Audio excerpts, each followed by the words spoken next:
ဟုတ်ကဲ့မင်္ဂလာပါရှင် မင်္ဂလာပါဗျ ဟုတ်ကဲ့ဒီနေ့ကစားသွားတယ်ပေါ့နော်အတင်းထွက်နာမည်လေးတစ်ချက်လောက်မိတ်ဆက်ပေးပါဦး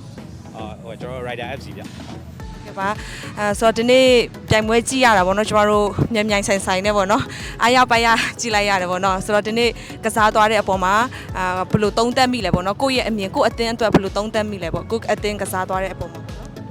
ဟုတ်ကျွန်တော်တို့ကတော့ဟိုပါပေါ့နော်ကိုရင်ပေးလိုက်ရတာပေါ့နော်ကိုရင်ပေးလိုက်ရတော့ကျွန်တော်နည်းနည်းကစားရခတ်သွားတယ်ကျန်တာတော့ကျွန်တော်တို့ထုံးစံတိုင်းကျွန်တော်အမြဲကစားနေကြပုံစံတိုင်းပဲကစားဖြစ်ပါတယ်ဗျဟုတ်ကဲ့ရှင်ဆိုတော့တစ်ဖက်အတင်းရဲ့ကစားသွားတဲ့အပေါ်မှာရောဘယ်လိုမျိုးအမြင်လေးရှိလဲပေါ့နော်ကျေးဇူးပြုပြောပြပေးပါအောင်ရှင်နေထားရပြောရမယ်ဆိုတော့သူတို့ကကျွန်တော်စီမှာရှိတဲ့ player တဲ့သူကပို့ပြီးတော့ senior ကြရပါကျွန်တော်ရဲ့ senior player ဆိုတော့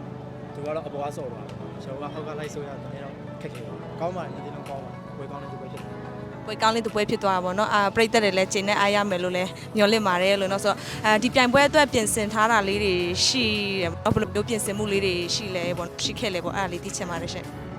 ဟောပေါ့ကျွန်တော်တို့တရားတော့ဟိုကျွန်တော်အမြဲတမ်းပြောလို့ပဲကျွန်တော်တို့လူငယ်တွေနဲ့ဖွဲ့စည်းထားတယ်ကျွန်တော်ပုံမှန်လည်းကစားဖြစ်တယ်အဲ့အတွက်ဟိုဒီပြိုင်ပွဲရဲ့အတွက်ဆိုပြီးတည်တတ်တော့မရှိဘူးပေါ့နော်ကျွန်တော်ဒီရဲ့ဟာကိုလုပ်ရအောင်ကျွန်တော်အားလုံးကြိုက်ကြတယ်ပေါ့နော်ကြိုက်တဲ့အတွက်ဒီကိုကြိုက်တဲ့အရာကိုလုပ်နေရဖြစ်တဲ့အတွက်ကျွန်တော်သူပြီးပြင်ဆင်တာတော့မရှိပါဘူးကျွန်တော်ပုံမှန်ကစားနေကြပုံစံတိုင်းကစားတယ်ပြိုင်ပွဲရှိဝင်ပြိုင်တယ်အကောင်းဆုံးရှင်ပြိုင်တယ်ပေါ့နော်အဲ့လိုပါပဲဗျဟုတ်ကောချက်ပြောပြပါအောင်ရှင်ကျေးဇူးပါပဲဟုတ်ကဲ့ရှင်ဒါဆိုရင်ပေါ့နော်ကျမတို့လာမဲ့ပွဲလေးတွေရှိတယ်လေနော်ဆက်ပြီးတော့ပြန်ရမယ့်ပွဲလေးတွေရှိတယ်အဲ့ဒီပွဲလေးပုံမှာရောဘယ်လိုမျိုးပြင်ဆင်မှုလေးတွေထပ်ပြီးတော့ရှစ်ဖြစ်အောင်လည်းမသိဘူးရှင်ကျွန်တော်တို့အခုဟိုပါပေါ့နော်အုပ်စုနှစ်ပွဲနိုင်ထားဆိုကျွန်တော်တို့အခုအုပ်စု